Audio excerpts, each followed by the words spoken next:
What's up, everybody? Mark with Cardivox Academy here, and today we're checking out Kim Dracula, Molecular Conversion. Yeah, that's what it is. And I'm excited because I really enjoyed their last couple songs. It was like 4 years ago, I think, that Make Me Famous and the other one came out. And I'm very excited, but my question is Kim Dracula's music still going to be relevant to this channel? Are there going to be screams? Are there going to be nasty, gross vocal distortions? Or are they kind of going a different direction? This is what I'm curious about. And I'm kind of taking a risk with this song because I don't really know how it's going to go. And for anybody who's been watching this channel for a while, you know that I focus almost entirely on, vocal styles. That's what I do for a living. I teach people how to do deathcore, black metal, death metal vocals, and I do vocal analysis here on the channel. So will this be a good video for the channel? I don't know. But let's find out together. I thought about listening to it ahead of time, but I don't know. Kim Dracula's music is all, I feel from what I've heard, it's all about the surprise. It's all about how the pieces move together. So it would kind of take the fun out of it for me. But let's go ahead. Let's do this. I want to make this a little bit bigger though. I'm going to make this a little bit bigger. Okay, cool. Molecular Conversion, Kim Dracula. Everything looks like it's running. Here we go. Oh, I forgot to do the clap. Now here we go. Ooh. Ow.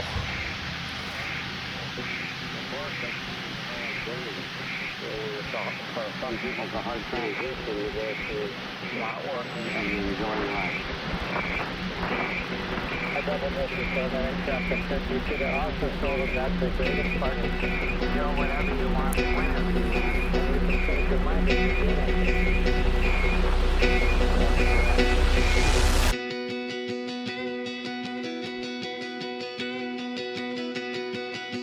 Hmm. Pursue only to bloom. A stain that's hard to remove. At least that's the job for some of them, some of you. Rise from a pot. They all stare, see something new.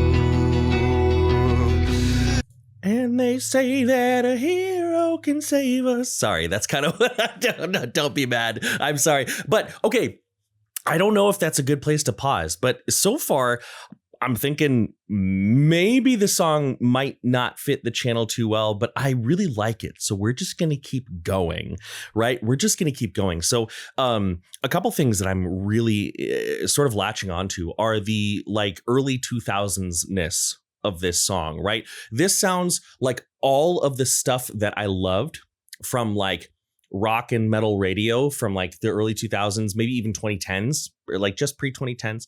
All of the stuff that I love brought forward. I hear like a little bit of Corey Taylor in the vocal delivery. I hear a little bit of like some of the notes that they're choosing. Like I don't remember the melody, but there's a lot of this like soft and close singing in the chest. And I'll talk vocal technique here in a little bit, but really very interesting so far. Very much like pulling out like early teens Mark. You know, I'm 38 now, but this is like so much music these days, making me feel like 15 or 16. Let's keep going though. Have you ever seen God? 'Cause I'd sure as shit like to meet him. Oh. I'm feeling lonely.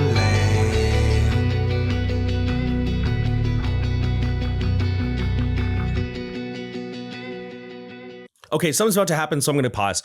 My apologies. Just kidding. I'm not sorry. So let me talk to you about, let's get into vocal analysis. Let me talk to you about one of the coolest things that I'm hearing so far in this song by Kim Dracula. There are so many vocal dynamics going on, but they are all very subtle. Now, I'm just going to be approximating because I have not memorized this melody. But there are some variations in darkness and brightness, right? There are variations in amount of airflow. We're getting so vocal cord closure. And there are also variations in like vocal weight, right? Not just volume, but vocal weight. So let me tell you what I mean. So, you know, oftentimes when we're trying to enter this singing. Right now what's happening is there's singing in the chest voice, right? That's what they're doing. They're singing in their chest voice. And that can be difficult for new singers, because what happens is you run into like this, what I call nursery rhyme voice, you know, row, row, row your boat gently down the stream, merrily, merrily, merrily, merrily, life is but a dream, right? That's the whole thing that people often run into when they try to start singing in their chest voice. And that's where most new singing students are going to be. Now, I don't give a whole lot of singing lessons, clean singing lessons myself. I leave that to Verona. I'm mostly the harsh metal guy, but to be able to do a lot of harsh metal screams, a good command over your chest voice is very valuable. And so what I'm hearing here is something that I would direct a lot of my students to do, which would be to kind of playfully imagine you're eating something delicious, right? Keep the jokes PG. Every time I say that, somebody gets in the comments and they say something they shouldn't, bonk, right to jail, right? But imagine you're eating like one of your favorite foods. Like, let's say, like, one of mine is paella. I love paella. So rather than trying to sing, I'm going to pretend I'm eating this paella, right? How does your voice feel? Think about the feeling of vibration. If we take that and we get kind of playful with it, if we take that and we get kind of playful in the delivery, and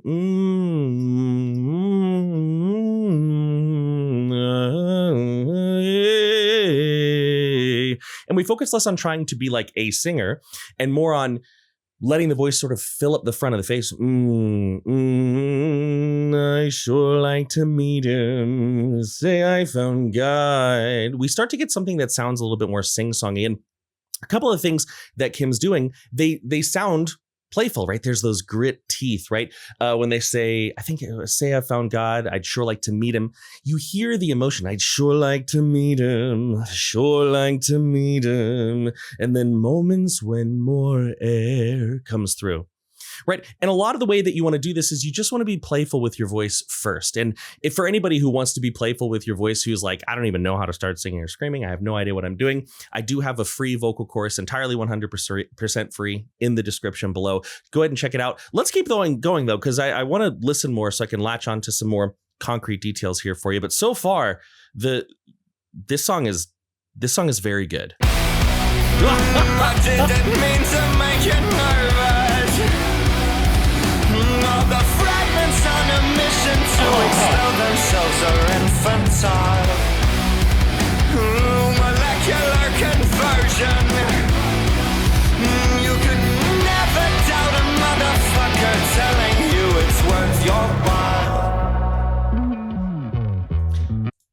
I never apologize for my pauses, but my pause butchered that chorus. So we're going to go back a little bit. Oh my God, that's one of the best choruses I've heard in a while. Wow. Some of you rise from a pod, and they all stare to see something new. Have you ever seen God? 'Cause I'd sure as shit like to meet him.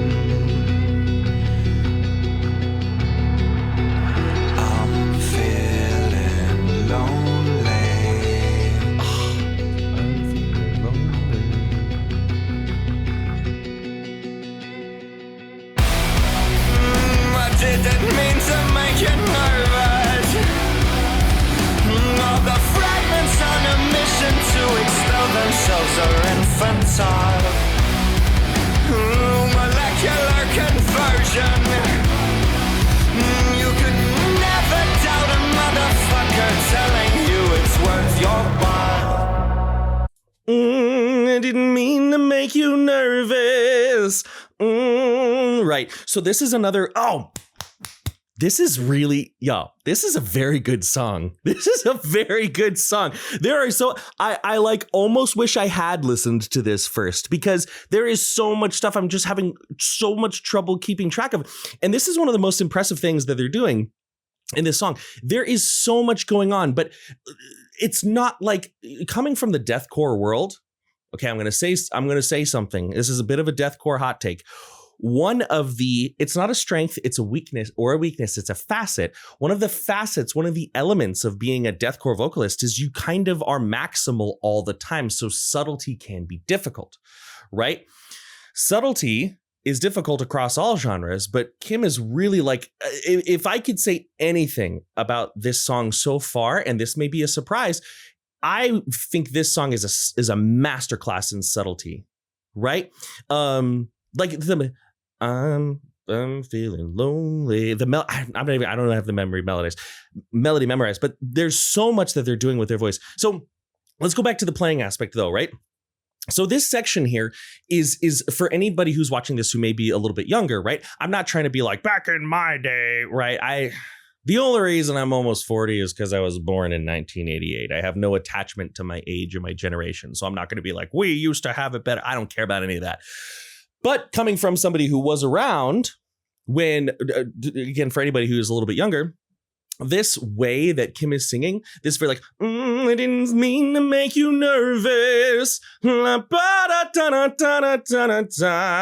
It's very like Maynard from Tool. It's very Chevelle, right? I can say, they say freak when you're singled out in the red, right? There's, maybe, anyway, enough of the comparisons. So one of the ways that you can get here is thinking about pretending to cry a little bit. So let's take that yummy food. Now I'm kind of sad. Now this is going to be maximal. You have to, when you do things like this, you need to pull it back. The purpose of exercises like this are to get you to feel and be aware of something, and then use the control mechanism of it to rein it in and hit the level that you want. So this is going to sound like too much at first, right? This pie is really good. This pie is really good. Now I'm going to sort of pull it back and think about a melody. Didn't mean to make you nervous. Didn't mean to make you nervous.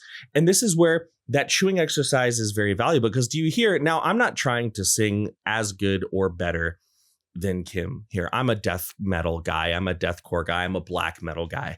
So please don't take this as me being like, here's how to sing like Kim. Kim is Kim. Mark is Mark. Okay. But do you hear how when I land on that in nervous, didn't mean to make you nervous. It's bright and forward and resonant, not very taxing on the throat. A lot of that comes from this chew. When I'm chewing, right, when I'm doing this, I'm thinking about where I feel my voice. I'm thinking about where I feel it, and I'm thinking about what that feeling sounds like. Because that's how we learn how to do any physical skill. That's how we learn to do anything that's very precision based, is we build an association between a feeling and a sound, if it's singing, of course, right? I often call this a somatic anchor. I think that there's probably a better term for it, but our ability to say this feeling equals this sound. Hey, yeah, didn't mean to make you nervous. Excellent chorus. There's more I could talk about, but let's keep going. Really, really great use of tons and tons and tons of vocal character without melodrama. Amazing.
Okay, I want to go back a little bit because there are some really cool things.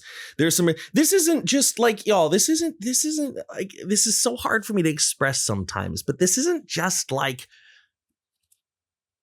a catchy song to go on Spotify to get spins. There's some serious, at least, okay, this is all subjective, but there's some seriously cool artistry going on here. Let's go back a little bit. I will say this high note. Now, oftentimes when I say this, people get a little spicy, and Kim is clearly an amazing singer. I don't think they need this amount of harsh pitch correction, autotune, melodyne, whatever on their voice. But I actually thought this was a saxophone sample at first. So this is the only part where I'm kind of like, and that's not a comment on Kim's abilities. It's a comment on the production, right? That does happen sometimes. Now, that's happened to me before. Now my band Kardashev is not nearly as big as it's pretty small, but there have been times where, whoever's producing our album sends it back and they're like, this is great. And I'm like, yo, like you can't, don't do my voice like that, please. Can you tone that down for the love of Jeebs? That happens, right? So this is not me being like, Kim can't sing. But anyways, check this out. When their voice comes in, I want you to listen for that, like, brrp, brrp. It's like the notes are snapping into each other. And it really makes it have this sort of sack. I didn't really dig this part.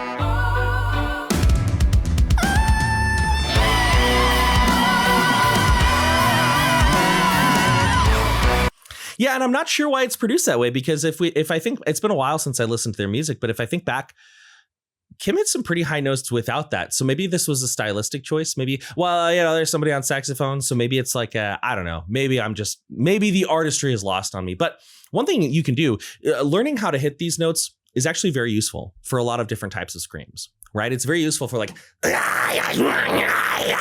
it's useful for that sort of stuff. Now, what I'm going to show you is how to get into this space to use it to scream.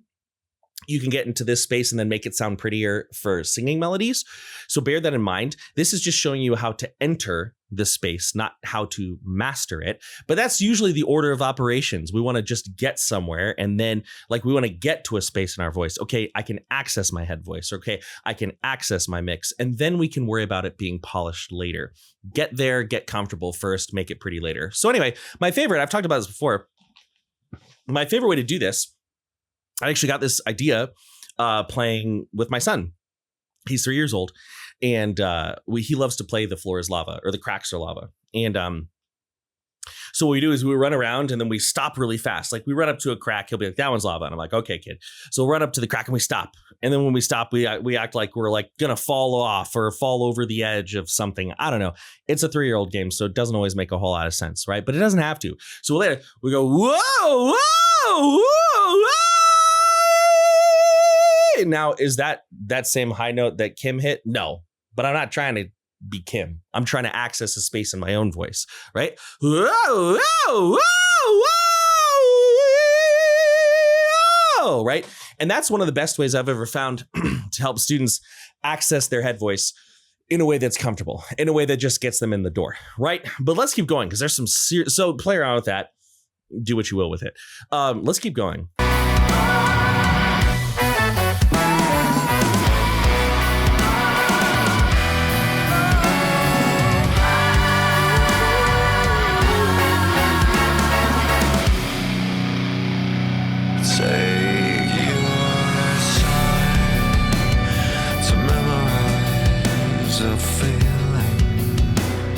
I love that. Memorize a feeling. Da da da da da da. That note that they chose. Da da da da da da. I love that note. I love it.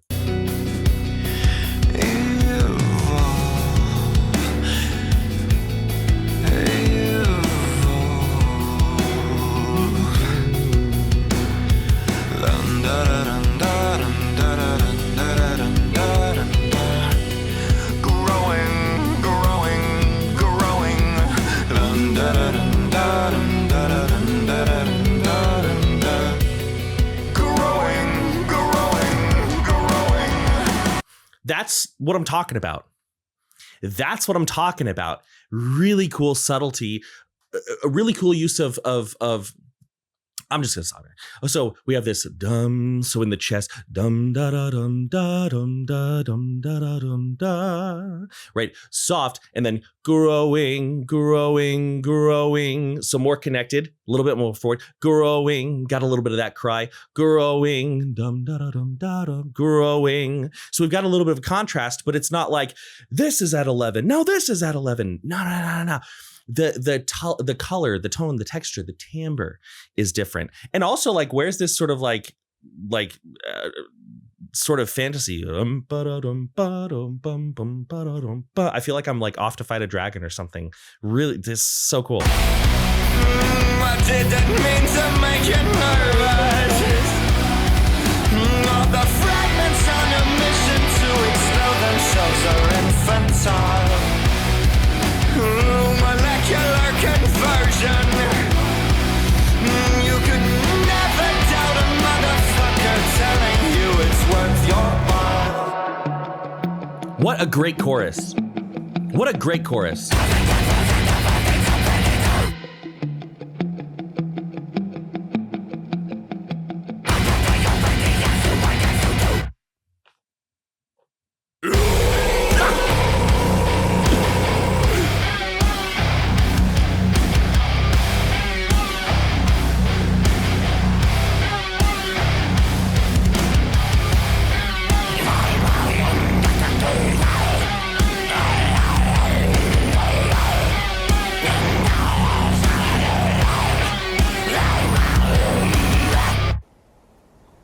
No. Okay, there's more.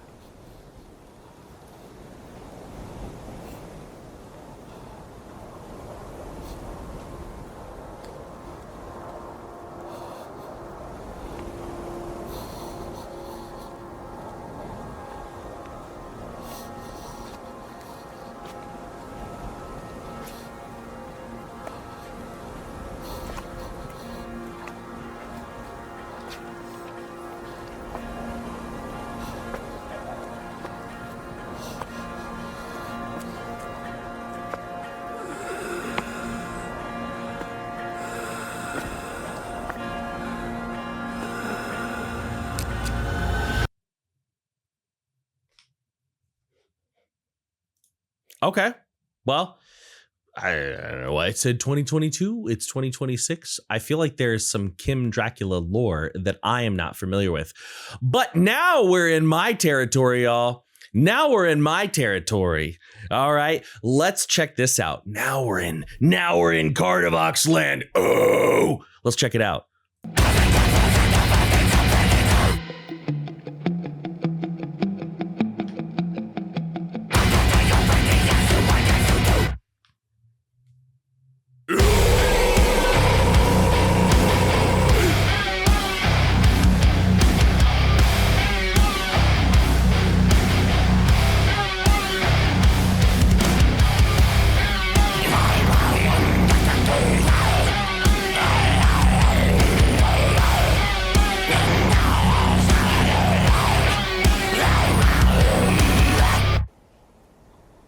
Kim has they've got a very good growl. So we're okay.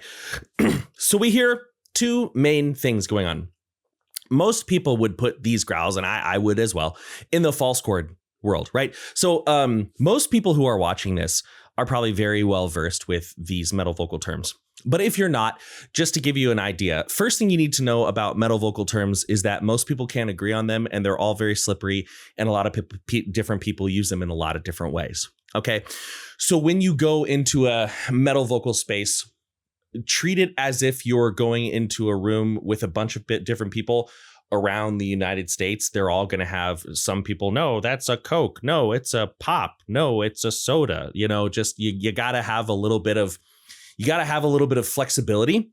That doesn't mean that there aren't good sets of terminology out there, right? There's the data that we have, and then there's the way that it actually like tends to disseminate in culture.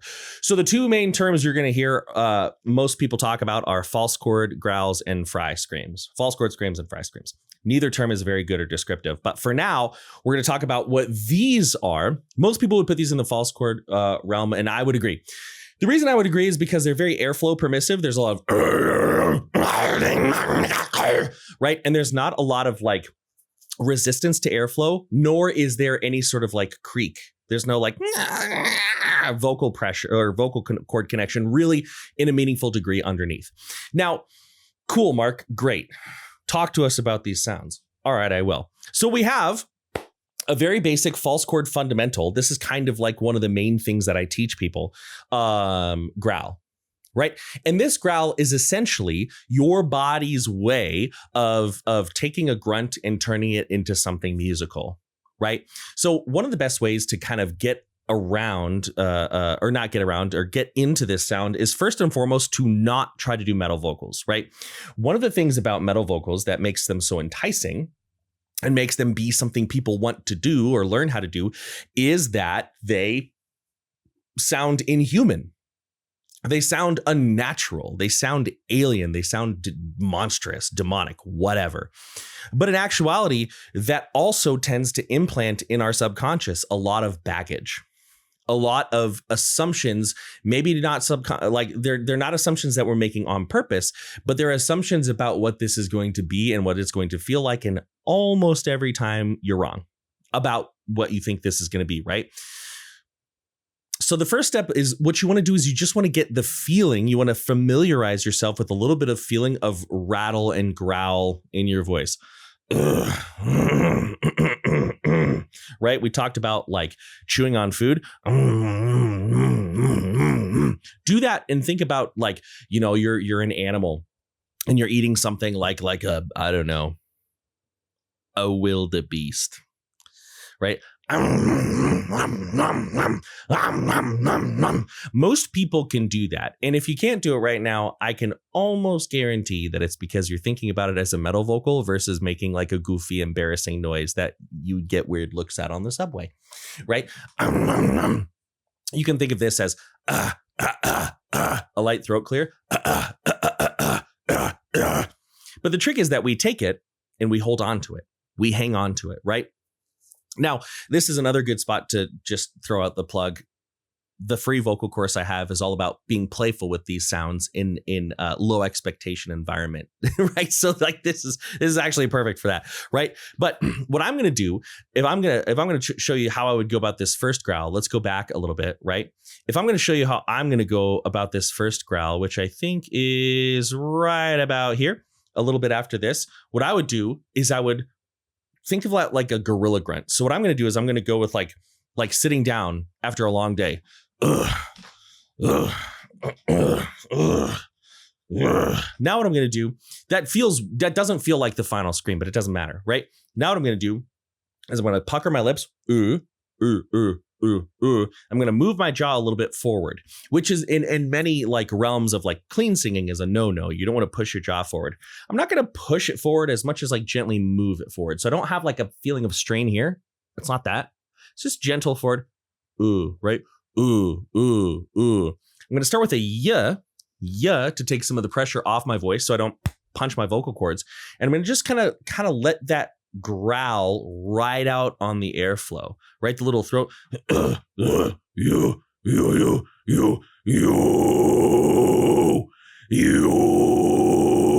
And if I take that and peel it back,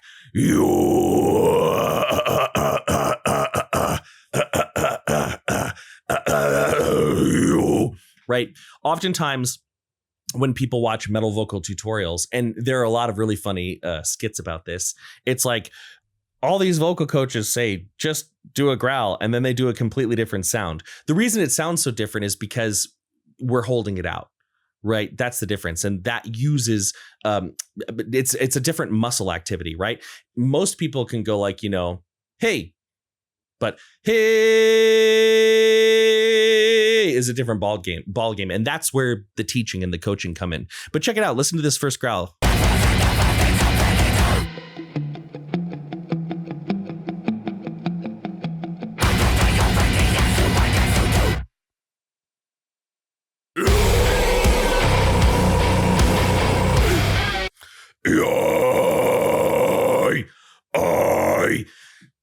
To make this work, you have to resist your urge to squeeze. You have to resist your urge to push, right? When I do this, obviously the vibration in my body feels very different, but it feels like about as much effort as yo,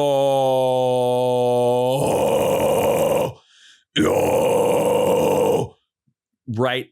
There's abdominal work happening. Like I have that squeezed abdominal feeling, pushing out a fart, that downward pressure, but it doesn't feel like it's almost like calling this a scream is inherently misleading because yo, it doesn't feel like I'm screaming. It feels like I'm going, yo, I'm a big scary monster. Yo, I'm a big scary monster. Right? Not a ton of effort, but let's keep going because these next screams are really cool. They have a very cool tone and texture here.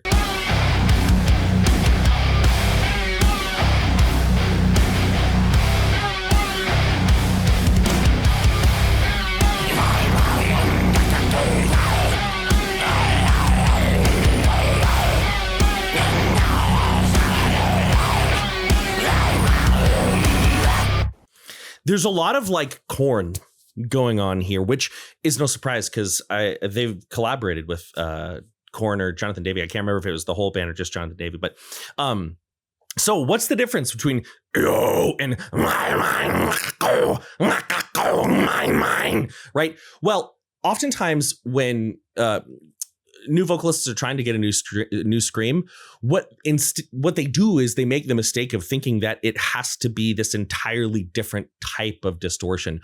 Or maybe it's better to say they will try to control that distortion by directly just increasing the amount of squeeze they have in this space, the vocal cord space, right? But I want to show you something. So if I take the first growl, yo, right? Yo, this growl and I make it, turn it into my clean voice. It sounds like, I don't know, like I'm a toddler pretending to be a scary monster. I'm a sea monster. Yo. Very old school death metal. Very old school death metal, right? Now if I take my mind, now I kind of sound like Squidward, SpongeBob. Somebody on my Instagram said it kind of sounds like the B-52, Love Shack Baby. It kind of does. It does kind of sound. I'm never going to be able to unhear it. It sounds like B-52s, right? And so if I take this, yo, and instead of thinking like, oh, I got to move all these different things and there are all these levers, oh my God, this is going to be so difficult. Lessen the mental load by bringing it into just thinking about a different voice. I've got my big scary toddler. Now what if I have Squidward? There is a transition. The distortion does feel different. But the trick to making it work is letting go and allowing the change to happen versus squeezing and forcing the change to happen. And then literally, this is kind of the theme of the video. You just chew on it. You just chew on the sound. Right, I'm Squidward, I'm SpongeBob, B-52s. That little throat clear feels like right behind my tongue, right? My mind, There's another aspect that they're doing, which is it sounds like they're very gently, subtly throwing in what's called a tunnel, right? And so a tunnel is a sound. It's not a specific posture or it's a resonant quality, but oftentimes people get it by curling their tongue, right? Behind their teeth. See how that changes the voice?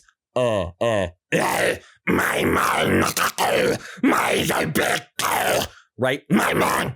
And that's creating this like echoey sort of like extra monstery sound, right? Which if we look at the video, they've got like a sort of like zombie pig face thing going on, and they died 2 years ago, but they're above ground. So maybe this is like a zombie makeup. I don't really know what's going on. Then we got the pistol with the headshot. That's also a very zombie thing. But now thinking about this, I want to listen to this one more time. Right? I want to listen to this one more time, and I want you to just kind of think about these vocal track positions. See if you can kind of hear it. And there's a lot of cool tilting. Like at the beginning, I don't know what the lyrics are, but like tilting down towards that false chord growl space without fully entering it. Very, very cool. We'll listen to it one more time and then we'll wrap it up because I'm at 35 minutes.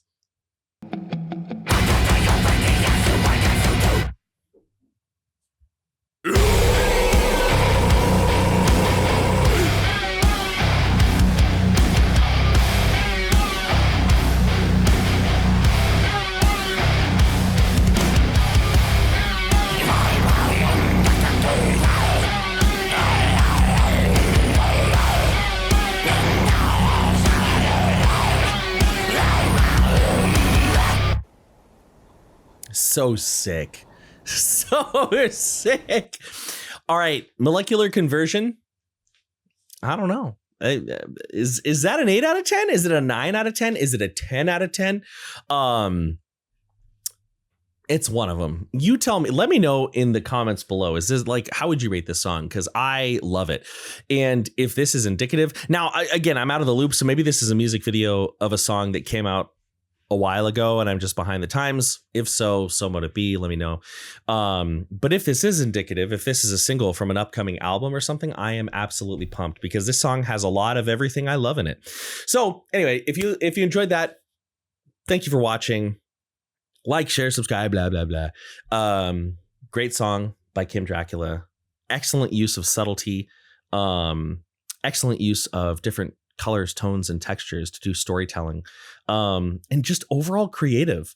You know, I really love how